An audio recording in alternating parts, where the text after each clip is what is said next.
Migraine, భుజం నొప్పి, నడుం నొప్పి, మోకాలు నొప్పికి నిజమైన పరిష్కారం ప్రాణ పెయిన్ క్లినిక్ లో.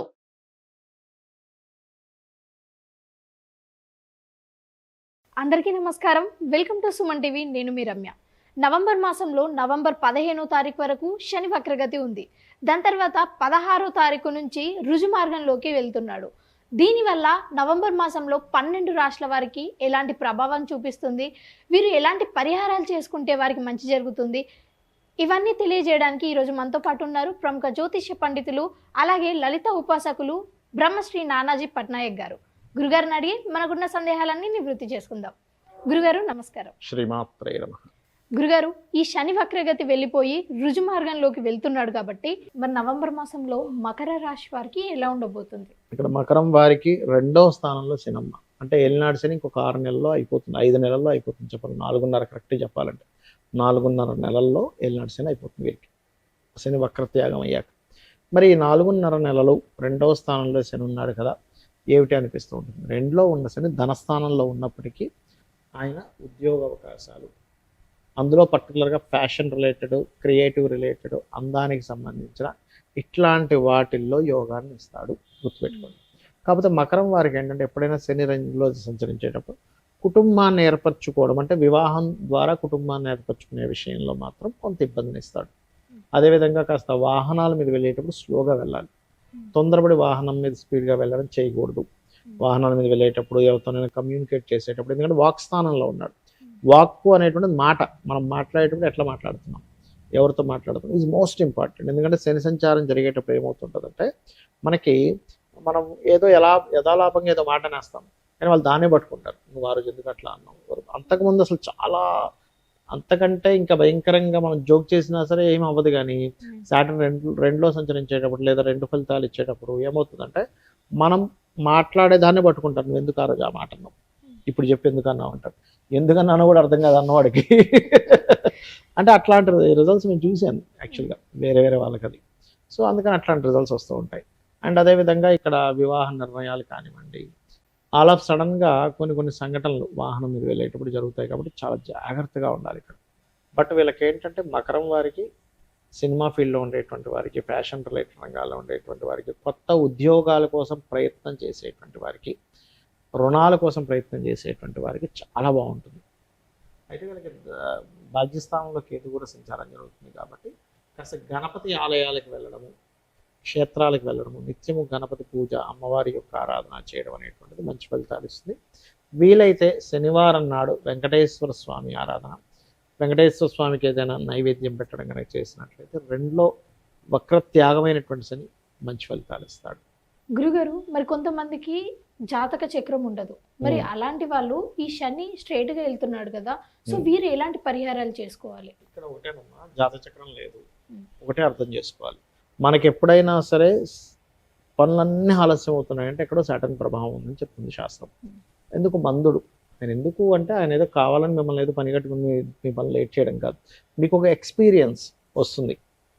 సో ఎక్స్పీరియన్స్ మీకు రావడం కోసం ఆయన మనకు పాఠం నేర్పిస్తున్నాడు అనే పాజిటివ్ థాట్తో ఉండాలి, ఫస్ట్ పాయింట్ నెంబర్ 1. రెండవది ఏంటంటే అలా లేట్ అవుతున్నాయి అన్నప్పుడు చాలా సింపుల్గా ఒకటే నేను నేర్చుకోగలుగుతున్నానని పాజిటివ్ థాట్తో ఉంటూ, మీకు దగ్గరలో గోశాల ఏదైనా ఉన్నట్లయితే గోవులకి బెల్లం తినిపించడము. ఇప్పుడు ఎట్లాగో కార్తీక మాసం వస్తుంది కాబట్టి, కార్తీక మాసం నడుస్తుంది కాబట్టి మనము నూనె ఉంటుంది, ఆయిల్, నువ్వుల నూనెని చక్కగా దీపారాధన కోసమని టెంపుల్స్లో ఇవ్వడము, ఇవి గనక చేసినట్లయితే ఖచ్చితంగా బాగుంటుంది.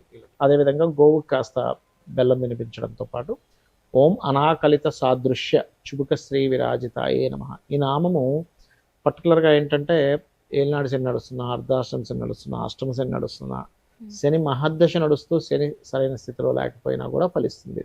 గురుగారు, మరి ఈ రుజు మార్గం వల్ల దేశకాల పరిస్థితులు ఎలా ఉన్నాయి? ఒకటేనమ్మా, ఇప్పుడు శని ఒకటని కాదు, మనం క్రోధినామ సంవత్సరం మొదటి నుంచి చెప్తూ వస్తున్నాం. అంతా ఘర్షణలు, గొడవలు, యుద్ధ వైఖరి ఇవన్నీ ఉంటాయి. శని స్ట్రైట్ అయ్యి కుజుడు దృష్టి ఉంది ఫస్ట్ ఇక్కడ. సో ఫస్ట్ మంత్ అంటే ఈ నవంబర్ డిసెంబర్ మాసాలలో కాస్త ఘర్షణలు మళ్ళీ కాస్త ఎక్కువ అవుతూ ఉంటాయి, గుర్తుపెట్టుకోండి, నవంబర్ డిసెంబర్ మాసాల్లో. కాకపోతే శని ఎప్పుడైనా సరే న్యాచురల్ 11th హౌస్లో ఉన్నప్పుడు కొన్ని వ్యాపార సంబంధించిన విషయాల్లో అనేకమైన మార్పులు ఇస్తాడు. అంటే బయట జరిగేటువంటి వ్యాపారాల్లో లాట్ ఆఫ్ అంటే అసలు మనం ఊహించం చేంజెస్ అంటాం చూసారా, ఒక ఒక చేంజ్ అయ్యింది అని ఎప్పుడు కుంభంలోకి శని వచ్చిన. అందుకే చూడండి, కుంభంలో శని తిరిగి వచ్చిన ప్రతిసారి కూడా ఒక రెవల్యూషన్ క్రియేట్ చేస్తాడు. మనకి 30 years బ్యాక్ కంప్యూటర్స్ అనేవి మనకి అందుబాటులోకి రావడం స్టార్ట్ అయింది. అక్కడ ఒక రెవల్యూషన్ స్టార్ట్ అయింది. ఇక్కడ నుంచి ఏఐ రెవల్యూషన్ స్టార్ట్ అవుద్ది. ఇక్కడ నుంచి ఆ ఏఐ రెవల్యూషన్ క్రియేట్ చేస్తాడు శని. ఇక్కడ పర్టికులర్గా మనం శని ఎంటర్ అయ్యేటప్పుడే చెప్పుకున్నాం, 2 సంవత్సరాల క్రితమే చెప్పుకున్నాం, సంథింగ్ బిజినెస్ స్ట్రాటజీలో చాలా మార్పులు రాబోతున్నాయని. సో ఆయన ఒక మార్పునిచ్చే కారకుడు అవుతాడు ఆయన పర్టికులర్గా. సో అక్కడ ఒక మార్పు అనేటువంటిది జరుగుతుంది. ఇక రెండో విషయం ఏంటంటే ఫైనాన్షియల్ గ్రోత్ కూడా చేస్తాడు. అంటే దేశాల్లో కొంచెం ఫైనాన్షియల్ గ్రోత్స్ని కూడా ఇస్తాడు, ఇవ్వడం ఏం కాదు. కాకపోతే ఏంటంటే ఇక్కడ మనం అర్థం చేసుకోవాల్సింది, ఈ క్రోధినామ సంవత్సరం అవడం వల్ల కొంచెం ఈ శనికుజులు వీక్షణల వల్ల, ఈ రవికుజుల వీక్షణల వల్ల అనవసరమైన గొడవలు మనం ఆల్రెడీ చూస్తూనే ఉన్నాం. క్రోధనామ సంవత్సరం ప్రారంభంలోనే చెప్పుకున్నాం, ఈ క్రోధము అంటేనే అంతా గొడవలు ఉంటుంటాయని. కాస్త ఈ మే మాసం వరకు మాత్రం ఇవి కొంచెం కంటిన్యూ అవుతుంటాయి.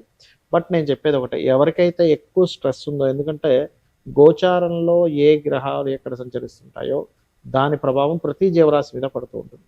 అటువంటప్పుడు వీళ్ళు చేయవలసింది ఏమిటంటే సింపుల్గా ఏం లేదు, నవగ్రహాల దగ్గరికి వెళ్ళి కుజుడు, రవి, శని, రాహుకేతుడు, ఈ 5 గ్రహాల దగ్గర దీపారాధన చేస్తుంటే మీకు ఎటువంటి నెగటివ్ ఎఫెక్ట్ అనేటువంటిది రాదు. అందులో ప్రధానంగా కుజ, శని, రాహుకేతువులకైతే ఆ 4 గ్రహాలకైతే ఖచ్చితంగా చేసుకోవాలి. ఈ పరిహారం మంచిగా పనిచేస్తుంది, ఖచ్చితంగా ఫలిస్తుంది ఈ పరిహారము. అయితే ఇక్కడ ఏంటంటే మీరు ఎప్పుడు కూడా ఒక శని భగవాను దగ్గరికి వెళ్ళి ఒక చేస్తున్నారు అనుకోండి, నన్ను వదిలేయాలనే భావంతో చేయకూడదు. స్వామిని అనుగ్రహం బాగుండాలి. వదిలేయమంటే ఎలా ఉంటుందంటే, శనే మనకు ఆయుష్ని ఇచ్చే కారకుడు అమ్మా, వర్క్నిచ్చే కారకుడు, వ్యాపారాల్లో లాభాన్ని ఇచ్చే కారకుడు. వదిలేస్తే అవి కూడా పోతాయి. ఇప్పుడు మనకి ఎగ్జాంపుల్ సూర్యకాంతి ఎక్కువ పడుతుంది, సూర్యుడే ఉండకూడదు అనుకోకూడదు, గొడుగు వేసుకోవాలి. సూర్యుడు వద్దనుకుంటే అట్లా మనం గొడుగు వేసుకోవాలి, అంతే. అర్థమైందా? అట్లా ఏంటంటే శని భగవానుడు మనకి ఆయుష్ని ఇవ్వాలన్న ఆయనే. ఒక జన్మజాతకంలో ఎన్ని యోగాలున్నా ఆయుష్ లేకపోతే వేస్ట్, వర్క్ లేకపోతే వేస్ట్. పని లేదనుకోండి ఏం చేస్తాం చెప్పండి, కెరియర్ లేదు, బిజినెస్ లేదు, మనం అసలు గుర్తింపు ఉండదు మనిషికి. సో బిజినెస్ కానీ కెరియర్ కానీ ఆయుష్ కానీ ఇచ్చేది మెయిన్గా వీళ్ళే, శని భగవానుడు. అందుకని ఏంటంటే మనం కరెక్ట్ కర్మలు చేస్తున్నాం అనుకోండి, ఆయన కరెక్ట్ రిజల్ట్స్ ఇస్తాడు. అది పూర్వజన్మలో కాదు, ఈ జన్మలో కూడా మనం అందరం ఏమనుకుంటామంటే ఏంటో నాకు రావట్లేదు, ఎంత కరెక్ట్గా ఉన్నా అనుకుంటాం. కానీ అదేం కాదు, కరెక్ట్గా ఉన్నవాడికి ఎప్పుడైనా విజయం ఉంటుంది. ఏదో అడ్డదారుల్లో వెళ్ళేవాడికి ఆ రోజుకి ఏదో విజయం ఉంటుంది, కానీ లాంగ్ టర్మ్లో బ్యాడ్ ఎఫెక్ట్ అనేటువంటిది ఖచ్చితంగా ఉంటుంది. కాబట్టి నేను ఒకటే చెప్తాను, మీరు ఏనాడు శని, అర్ధాష్టమి శని, అష్టమి శని నడిచేటువంటి వారికి ఒకటే చెప్తాను ఏంటంటే, మధ్యాహ్నం పూట నిద్రపోకండి, కాస్త వాకింగ్, జాగింగ్, ఎక్సర్సైజెస్ లాంటివి చేయండి. నిద్రపోయారంటే ప్రభావం ఎక్కువగా ఉంటుంది. ఒక పని 4 సార్లు అవుతుంటే ఓకే నాకు నేర్చుకునే అవకాశం వస్తుంది అనుకోండి, కాస్త నూనె లాంటిది దానం ఇవ్వండి, గోవులకి బెల్లం తినిపించండి, ఓం అనాకలిత సాదృశ్య చుబుక శ్రీ విరాజితాయ నమః చేసుకోండి. రావి చెట్టు చుట్టూ కానీ, ఆంజనేయ స్వామి చుట్టూ కానీ, లక్ష్మీనరసింహస్వామి ఆరాధన కానీ, అంటే ఈ టెంపుల్స్కి వెళ్ళి ప్రదక్షిణం చేయండి. ఖచ్చితంగా ఏమవుతుందంటే అక్కడ నుంచి వీళ్ళకి చేంజ్ 100% చూస్తారు. మీరు నేను చెప్పినవి పాటించక ముందు లైఫ్ స్టైల్కి, నేను చెప్పినవి పాటించిన తర్వాత ఉండే లైఫ్ స్టైల్కి మీరు కళ్ళ కట్టినట్టు చూస్తారు. అంటే అప్పటి వరకు అసలు దేనికోసం బ్రతుకుతున్నామా ఏమిటిది అనుకునేటువంటి ఒక నిరుత్సాహంలో ఉన్నటువంటి వ్యక్తి అక్కడి నుంచి ఉత్సాహం అనేటువంటిది 100% పెరుగుతుంది. గురుగారు, ఈ రాశి వారికి ఎలా ఉండబోతుంది, ఎలాంటి పరిహారాలు చేసుకుంటే మంచి జరుగుతుంది, ఇవన్నీ కూడా చాలా స్పష్టంగా తెలియజేశారు. మీకు నా ధన్యవాదాలు. శ్రీమాత్రే నమః.